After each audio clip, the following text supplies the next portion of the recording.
যা গরম পড়েছে এখন যে কোনো রেস্টুরেন্টে বা ক্যাফেতে গেলে আমি প্রথমেই যেটা বলি সেটা হচ্ছে এক গ্লাস বরফ দিয়ে জল দেবেন। কিন্তু ভেবে দেখুন তো, যখন ইলেকট্রিসিটি ছিল না আর কলকাতায় সাহেবদের প্রচন্ড গরম করতো, তখন তারা বরফ পেতো কোথা থেকে?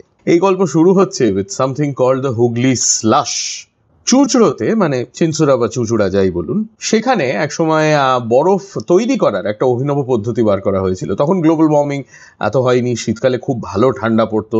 আর যেটা করা যেত সেটা হচ্ছে মাটির সরায় একটুখানি করে জল নিয়ে রাত্রির বেলা বাইরে রেখে দিলে সারা রাত বাইরে থাকার পর সকালবেলা দেখা যেত হালকা পাতলা একটা পরত বরফ তার উপর জমেছে। তো এই বরফটাকে হাঁড়িতে করে কালেক্ট করে নুন টুন দিয়ে যা যা করার করে 40 কিলোমিটার দূরে কলকাতায় পাঠানো হতো সাহেবদের ব্যবহারের জন্য। প্রধান সমস্যাটা হচ্ছে এই বরফটা তৈরি করা হতো নোংরা জল দিয়ে। তাতে আপনি ম্যাক্সিমাম যেটা করতে পারেন সেটা হচ্ছে আপনার ওয়াইনের বোতলটা চুবিয়ে রাখতে পারেন, সেটা ঠান্ডা হবে, কিন্তু তার থেকে বেশি কিছু হবে না।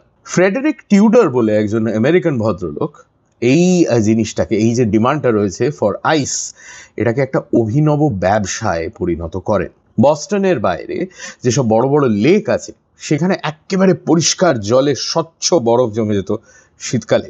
আর উনি যেটা করা শুরু করেন সেটা হচ্ছে এই বরফটাকে কেটে জাহাজে করে লোড করে কলকাতায় পাঠানো শুরু করেন। On the 12th of May 1833 Tuscany বলে একটি জাহাজ প্রথমবার এই বরফ নিয়ে কলকাতায় আসে। যখন আসে তখন হুলুস্থুল কাণ্ড হয়ে যায়। জাহাজ থেকে বরফ নামানোর জন্য যে কুলিরা ছিল তারা জাহাজে ঢোকে, তারা এর আগে জীবনে কোনোদিন বরফ দেখেনি। তো তারা দেখলো সাদা সাদা বড় বড় কি সব জিনিস, তার থেকে ধোঁয়া বেরোচ্ছে। তারা ভাবলো এটা নিশ্চয়ই খুব গরম।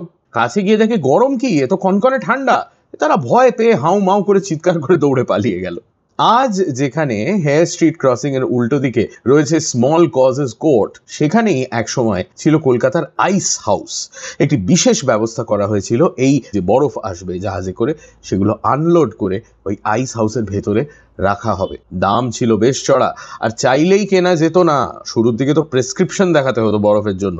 20 বছরে ফ্রেডরিক টিউডার শুধু কলকাতায় যে পরিমাণ বরফ পাঠিয়েছিলেন তাতেই ওর প্রফিট হয়েছিল $2 লক্ষ বেশি। কিন্তু তারপর যা হয়, টেকনোলজি ক্যাচেস আপ, আইস মেকিং মেশিনস আসা শুরু হলো, আর বরফের এই ব্যবসা লাটে উঠে গেল। ভারতবর্ষের 3টে যে বড় ইংরেজ প্রেসিডেন্সি ছিল, ক্যালকাটা, বম্বে, মাদ্রাস, কলকাতা, মুম্বাই অ্যান্ড চেন্নাই, এই 3টে শহরেই ছিল আইস হাউস।